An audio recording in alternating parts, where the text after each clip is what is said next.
Hey everyone, welcome to another episode of New to Weeaboo. This is number 170 for April 15th, 2026. I am Nemesis and I'm joined by Alcatraz. Hello.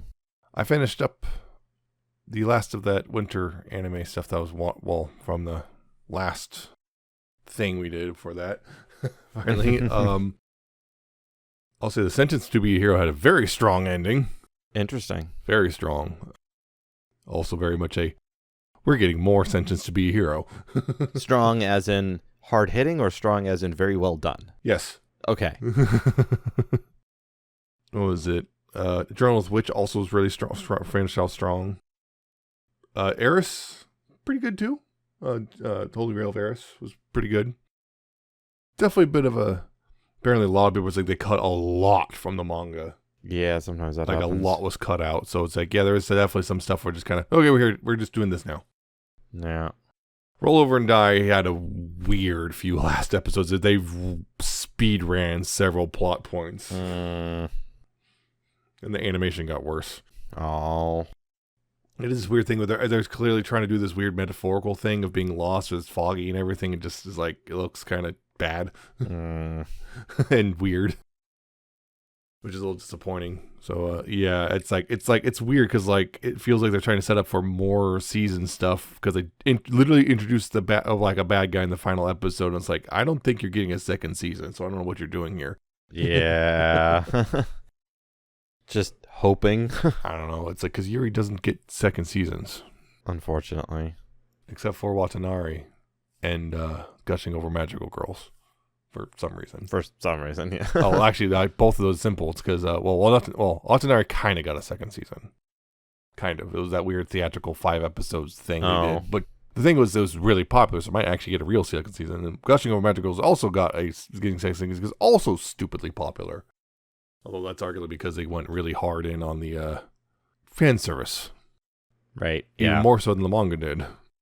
Yeah, that's how you sell. Anyway, some other news stuff, actually. A couple things popped up. One unfortunate one was the new season of Ascendance of a Bookworm airing this season. It was caught using in the OP Gen AI. Oh, man. Yeah. It's one of those weird things because like people are complaining. It was Wit Studios doing it, but they're not the ones who did the AI thing because usually OPs and EDs are contracted out to other studios, and apparently it's a Vietnamese animation studio. Hey, yeah, so future me. I was editing this podcast and I realized there was a bit of about this news story that I missed, which is Wit Studio did put out a statement confirming that yes, generative AI was used. However, they also confirmed that it was not authorized in the use, and they said after they discovered it, they removed the original OP, and then now they've put a new sequence in which no longer has generative AI. But they also apologize and take full responsibility for it. So, I guess good on them. I guess it was something they weren't aware of, and once they caught it, they made good on it. So, there you go. I guess happier news. Fuomoko did the ED for the season 3 of Reborn as a Vending Machine, I Now Wander the Dungeon. Oh, yeah, that one's still going on, isn't it? Yeah, really, really popular. And actually, again, people say, no, even it's isekai. I know it's isekai, but it's actually good, though. Yeah. I know it sounds weird. It's actually good, though. Yeah, it's one of those, also part of that section of isekai where it was getting so popular, people started, there's so many isekai, they always had to have a weird twist. Yeah, it started off as parody isekai, because there's one this season which is extra weird. Yeah. I was like, what the? Okay, another thing was announced. They've announced new Love Live anime for next year. So we're going to have to watch that. Maybe. This is a weird one. Interesting. Because it's part of that thing we talked about a long time ago when they announced that Link Like Love Live. Oh, yeah, I've heard of that. So that was an app. And the whole idea with the whole, I guess, setup for it was it follows the girls of Hasunosora Girls High School. And the whole thing is going in real time. So, every year, part of the group would graduate and a new girls would come in because it was going in real time. Right. And then recently the app was shut down, or will be shut down this summer due to financial difficulties. AKA it wasn't doing so hot. Yeah. They are now speedrunning the last few bits of story now. And apparently the anime is going to pick up where the app left off, which is like, fun. That's not, because in order to have any real idea what's going on, you have to go through the whole app, which is being shut down, and oh my God. The recordings are available, but also the other thing was they're never officially made available outside of Japan. Right. So it's only Japanese, and a lot of times, unfortunately, anyone who subtitles it does a bad job. No, or it's taken down. Right. Copyright strikes and stuff. So that's fun. The other thing is, I've almost forgot about this. I want to just offhandedly the other Love Live thing, the Bluebird. Remember way back that was the one that had the really dramatic trailer with the dramatic piano music and the crying girl. Mm-hmm. Yeah, just so funny because what that turned out to be. Because everyone's like, "Oh my God, it's going to be like Love Live's answers, the recent Bang Dreams stuff." It's not. It's not. It's pretty much just straightforward, just more Love Live stuff. And that whole thing right there with the dramatic piano music and the crying girl, you know what that was about? She got a bad grade or something. Oh, geez. That's it. It's apparently the girl's just really dramatic. Like, one of those. It's one of those girls who she'll go, basically, oh no, I don't have eggs to make breakfast. My life is basically over. Yeah.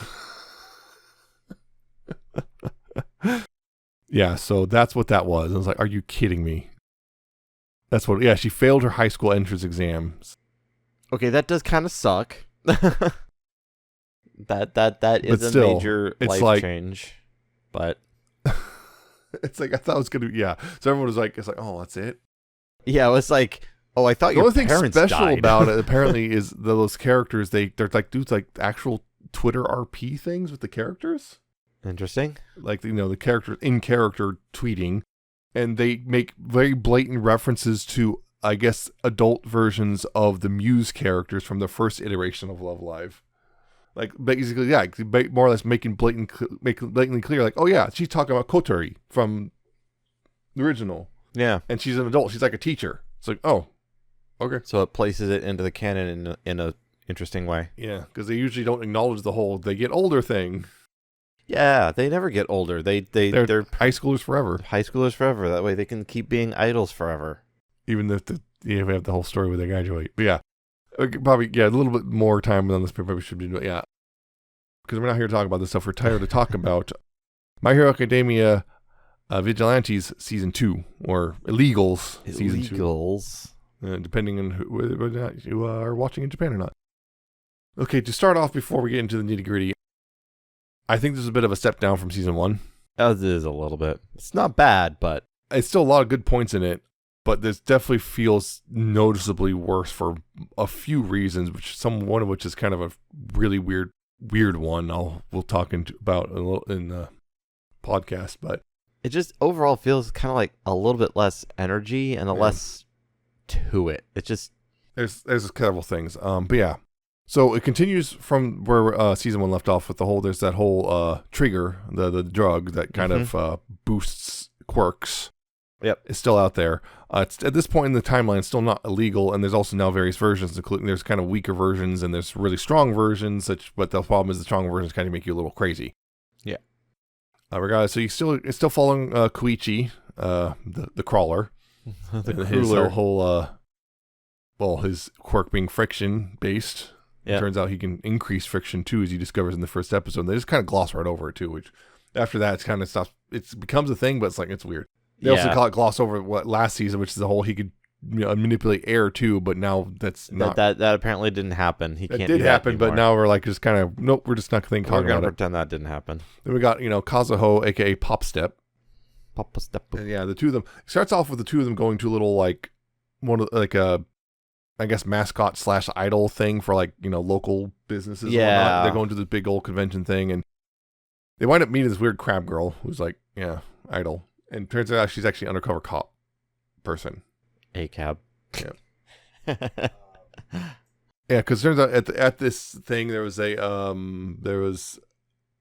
bad things happened. A few bad things happened. Yeah. I think it was they were tracking down a drug deal. Yeah, there's a drug smuggler. It was drug smuggling. Apparently, the company, the crab company, they're smuggling the trigger, and they found it. But also the main villain of the season, which is the Scarred Man. Showed up at the end of season 1. He was there and he hijacked all the crab robots. Yeah. Don't worry about it. Don't worry. Don't think about it. It makes sense in context. And basically cause them to attack people and then blow up and stuff. And they're able to barely save Pop Step from blowing up herself. And anyway, it turns out he has a quirk which allows him to do this weird like speed thing. Yeah. Little bursts of rapid speed, or I guess time slowing down for him, or however you want to look at it. Yeah. Regardless, he's able to get out of his the situation he was in and hurt a bunch of cops in the process, and get away, which is a problem, I guess. Yep.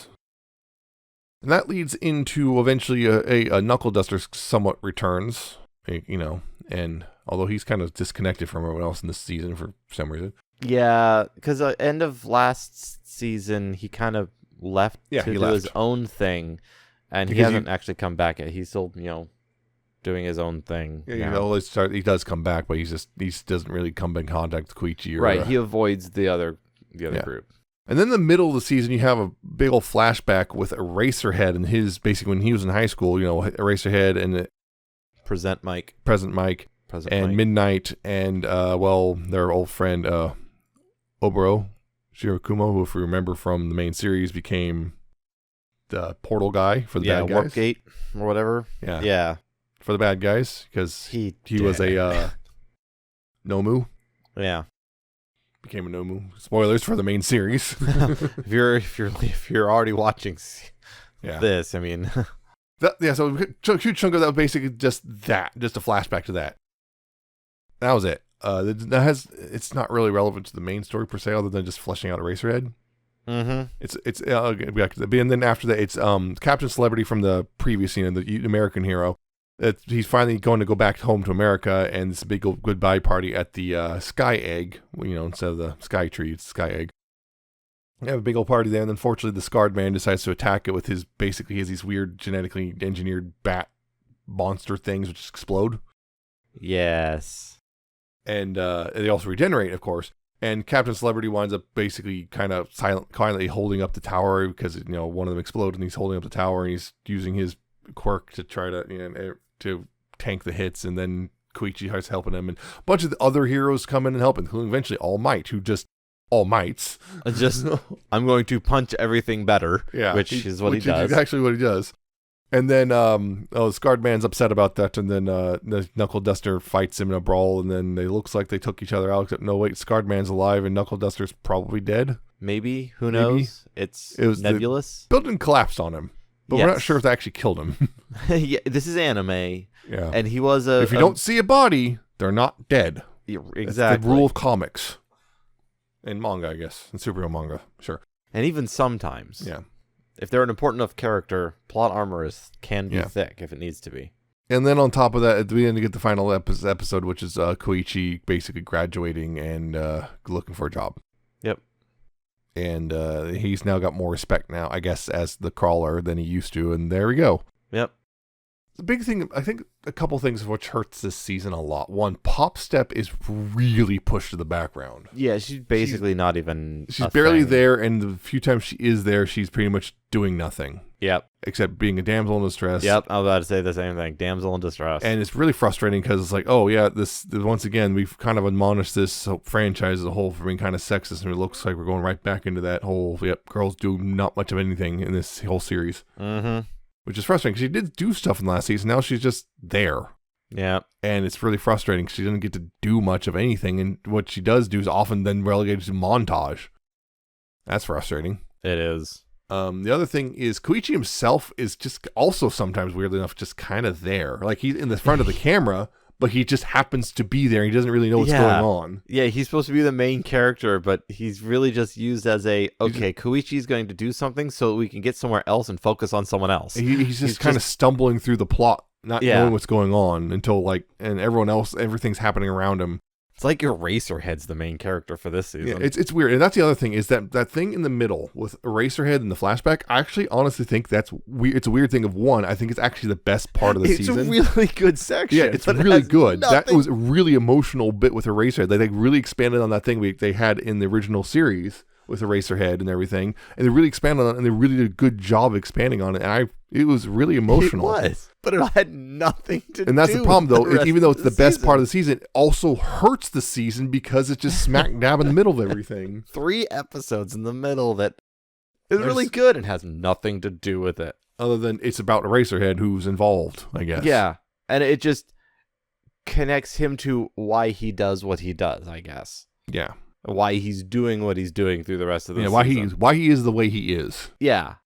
And it's great and all, but it really kind of hurts the season in a sense. It's the best part, but also hurts it. Yep. And that's kind of weird. Yep.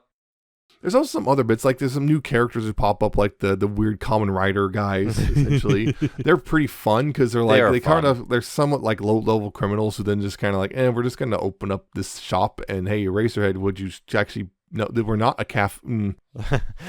They end up becoming a cafe anyway. And they have this boss of theirs who he's got the heteromorphic quirk. He kind of has this bug thing going on. He's a big guy now. Yeah, that was also, I think... He was one of those injected with the really nasty version of Trigger. Yeah, which made his quirk go like overboard, which is why he's now stuck as this big mantis when it overdid it. And on top of that, that was the thing, was like it was because he was not a voluntary thing. He was kind of like, okay, you get to go free. Yeah, he's great because he was living in a warehouse because he couldn't really go anywhere because of his too big. He was too big, but also it's like he really liked his like tea time and the fancy setups, and it's just listening to classical music and everything. Yep, classical music and nice tea sets and very classy. It winds up opening up a cafe specifically catering to big dudes like him, including there's another guy who they brought in who's like, he was a minor villain that they caught who was also, I think, injected with the drug and was going crazy, and they got him to calm down, and now he's a good guy. Adopted he's like cat. Yep, because he loves cute things. Big dude loves tiny cute things. And then they also recruited the weird shark guy from the first season. Oh yeah, the weird one. Yeah, the creepy one. Yeah. He popped up for a little bit, not a lot though. They actually did a pretty good thing with Captain Celebrity as well. Yeah, that was surprising. I was surprised. Like he was just come across in season 1 as just a womanizing jerk, and turns out it really was just a lot of misunderstandings. He's just an idiot. Yeah, he's just bad at talking to women in a way that's not easily. He talks to women in such a way that's easily misunderstood. Yep, as he's coming on to them or something, and he's not. He's just stupid. And he actually really the short flashback with his wife. Yep. How they met and whatnot. I like that a lot. It's adorable. And that's the other thing. She is tiny. She's a tiny ball of anger. She's a tiny ball of anger, and that's the thing. We also see, they actually genuinely love each other. Oh. Yep, and they show they do actually. And she had a baby and stuff. I'm like, how did that not kill you? What was that one meme? Yeah, because I made the joke about the hamster and the banana. Hamster and the banana. Oh dear. Yeah. But yeah, it's just because she shows up in Japan, and of course he has a thing where he shows this picture of her after she gave birth, and she's like, you didn't show that picture. As long as like 4 or 5 people, it's no big deal. Maybe like 50,000 people. What? He's standing on stage. But he wasn't malicious. He just really loves his wife and his kid. He's just stupid.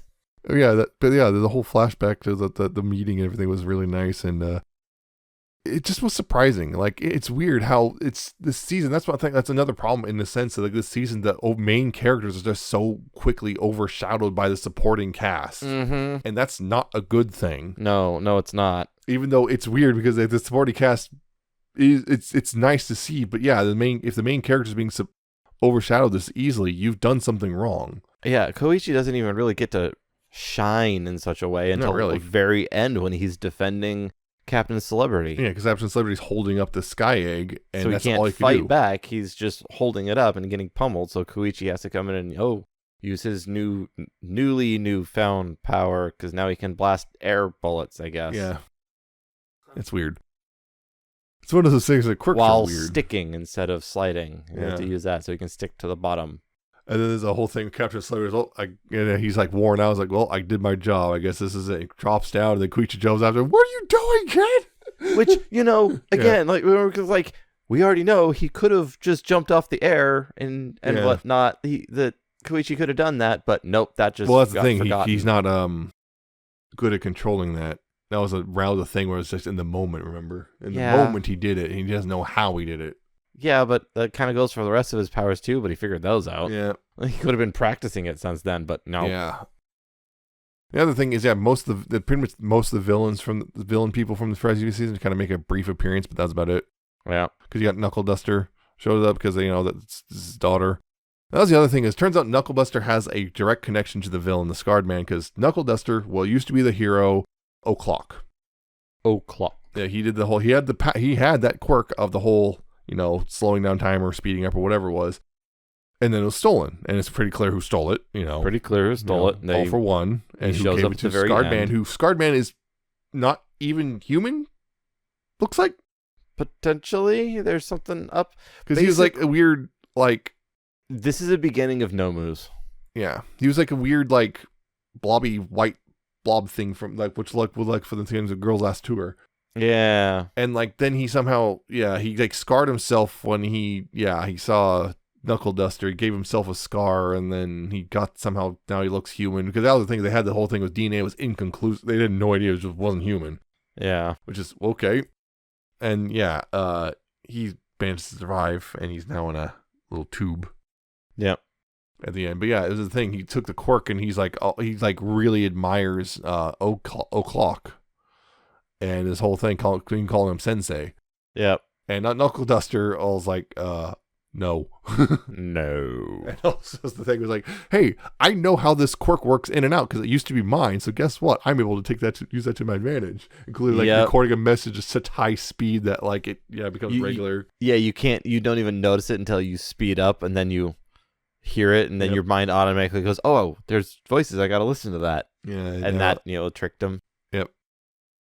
It had a whole bunch of cool scenes, but like you're saying, overall, it's just kind of weird in places, and it feels like, again, a little less put together than the first season, and not quite as impactful, or there's not as much there. It doesn't feel like it's got quite the same energy, or I don't want to say effort put into it, but it kind of feels like, I don't know. Yeah, it's just not as good. Yeah, it's not bad by any part of stretch, but that's very much simply just the main characters not particularly being that interesting in this season really hurts it. Yeah, Koichi doesn't have a real character arc really. He just kind of is there. Yeah, it's almost like maybe the author had certain stories and they weren't like I don't know, the vigilante people, but had to find ways. It was like, I want to say these things, I want to do these things, and I guess I'll shove them into this to actually make them work. Yeah. The other thing is we also got a little bit about that one cop who can always tell if someone's telling the truth or not, and then the sister who becomes the manager of Captain Celebrity, and her whole thing too, being also to be able to tell the truth if she's touching someone. And that was the whole thing. Was she got a little bit there where she was her as the manager, and a little bit of backstory with them, including when her quirk first started kicking in. And that led into the detective pleading with All Might to save his sister. Even though it's one of those things like he knows he's not supposed to, but he calls in a personal favor to get All Might to show up and save his sister because she's in danger. Although All Might was just the whole time, just call me. Yeah. It's like, you don't have to call in a favor. I will absolutely do this. But he's like, no, I can't do that because that's abusing improper. My power. Yeah. Yeah. But that was the thing. We got a coalition of a whole bunch of the heroes like Best Jeanist and Mirko and what's her face, the dragon lady. Oh yeah, Ryuko, and the squad. The cat, those cat girl squad. Yep. Shinya also showed up. Yeah. Ninja, and of course also Fat Gum in the first part. Fat Gum was there in the very beginning. Yeah, he was part of the undercover team. Although I still think one of the best characters that showed up was just straight up Prince. Oh yeah, he's a hero that's Prince. His Purple Highness. It's just Prince. It's Prince. Yeah, he's part of one of the hero organizations that they go to work for. That was in the flashback. Yeah, it's like, that's just Prince, just straight up Prince. Yep. All right, I'll go with this. Sure, why not? Why not? Oh, there's a couple other cameos. There was a brief Midoriya cameo. At one point, very brief one at the Sky Egg. Mm-hmm. Yeah, beyond that, it's kind of interesting. That's like, it's just so weird. It's so disconnected. It's just so all over the place in the sense like, it's so much of it works, and then and working, it makes the rest of it look bad. It's like good disparate pieces shoved together. Yeah. Is what it feels like. Like they had a bunch of small stories that they didn't know how to connect, so they kind of strung them loosely together with kind of a weak connection point. But the individuals on their own are great, but they don't connect to each other well. Yeah. And so that's the other thing is I'm not sure. I know Vigilantes is the manga is finished. I don't know if the anime is done because it's like they left open stuff at the end, and it's kind of weird. They had this weird thing where it simultaneously left to open the idea there could be more, but also left it like this is a shut thing. Yeah, I don't know if there's more or not. I don't know if there's actually more or not because I know again the manga's finished, so I don't know if there's actually going to be more than this, but it might be the end. Yeah, the end. I'm not 100% certain on that. It'll be interesting if they try to connect it back to the main series after like the big events that happened in there. Because this takes place early. This takes place like before the main series. Yeah. I mean, we saw Victoria as a kid. Yeah, you see he makes a cameo. And we see the precursors to the Nomus. That's basically what all of this is the precursors. Yeah, so I don't know if there's going to be a third season or not. I actually don't know because I don't know the source material. I don't know where that ended. So it could be, but if I don't know, it's one of those weird things. Where it's like I don't know if I want more now. Yeah, I don't know. The season is really all over the place, and that really hurts it. Yeah, I wonder if they're going to make references. Did they make references in the main? I don't think they did. The main series to this? No. Although they might with that final episode, whatever that's going to come out. I don't think so. If I recall, that's based on the bonus chapter of the manga, and that was did not make references to Vigilantes. Vigilantes is very much its own thing, which is the main series makes like zero connection. The most we might see is they might just throw in a background cameo picture in the anime or something. Yeah, they might throw something in because they have shown they're willing to make changes to improve the manga. Yeah, like the main series animes has reference like the movies, thrown in cameos of movie stuff that wasn't in the manga. Yeah. They might do that. They might not. I don't know. The time difference does make it a little interesting on doing that. Yeah, I don't know. It's all right, but it's not perfect. Yeah. It's still got, it still looks good. Oh yeah, it looks great. So, yeah, it still looks good. The music's still great because a lot of it is also based on the original MHA music. So there's a lot of that. The OP's pretty solid. The ED's pretty solid. But it's just kind of a weird mixed bag of like, it could have been a lot better. And I feel like it was just, the biggest problem just simply just feels really just all over the place in just the main characters just existing, essentially. Ostensibly the main characters just existing in the story and stuff's happening around them. And often it feels like Koichi barely even knows what's going on most of the time. And Pop Step's been put in the background and then we have this huge chunk that's completely just a flashback, that's also fairly disconnected from the rest of it. Yeah, 'cause I believe this was written by a different author than the originals. Maybe I can't remember. I want to say the author of this is a different. Yeah, it looks like a different author than the main series. Interesting. This is very common. Yeah. Yeah, it's just odd. It's an oddity, and it's still, I think, worth watching in the end, but it's not bad. But just know it's not as good as the first season, because that first season was fantastic. It was. They had a really strong first season. So it's a little hard of a bar to reach, but still. So, I guess that's it. Because we already did the whole... solid 6.5. Solid C+, I guess. Solid C+. I don't know. I get maybe a C+. Yeah, I don't know. It's like on that line between C+ or a B, but B seems a little high for it. Yeah, we already did the whole animation studios and voice actors thing before, so I'm not going to do it again. So check out that episode, whatever it was. That was several episodes ago. There's not a lot of new voice actors for this season. There's almost a couple minor ones, but all the main ones we've seen before. Yeah, I guess that's it for this one. If you liked what you heard, you can listen to other episodes on New to Weeaboo at libsyn.com, spelled Libsyn. You could subscribe to the RSS feed there, or you can subscribe to us on various other services, including Apple Podcasts, Spotify, YouTube, and Amazon Podcasts. And search for New to Weeaboo on any of those and subscribe if you like. You can also contact us via email, newtoweeaboo@gmail.com, if you want to have questions or comments or anime recommendations or whatever. And of course, we have our social media accounts, which are all listed at newtoweeaboo.libsyn.com/contact, if you want to follow any of those and keep up to date. Yeah, that's it for this one. Again, so tune in next time. We'll be actually talking about the spring 2026 anime stuff. Will RNGesus be kind to us this time? Probably not. I don't know. There's some interesting stuff this season, but I don't know if we're going to get it or not. Yeah, like I said, RNGesus has not been kind. Well, last time wasn't too bad. Yeah, last time was actually pretty nice. Well, that's the problem. We used our luck up last time. Maybe. It must balance out. It's going to be all horrible isekais or something this time. Yeah. Watch. Well, I think most of the isekais this season are actually all sequels. Oh, well, that's good for us. Maybe. I'm not sure. I have to double check. There was definitely some weird ones on that list. I'm like, what in the world? Nothing but ecchi. No. Yeah, that's it for this one. Hope your spring's going well-ish. Definitely going interesting so far. Yeah, again, may you live in interesting times is a curse. Yes, it is. Because I just want boredom back, please. Thank you. Please. I'd like to be bored again. I don't know if I could take this anymore. Goodbye. Bye.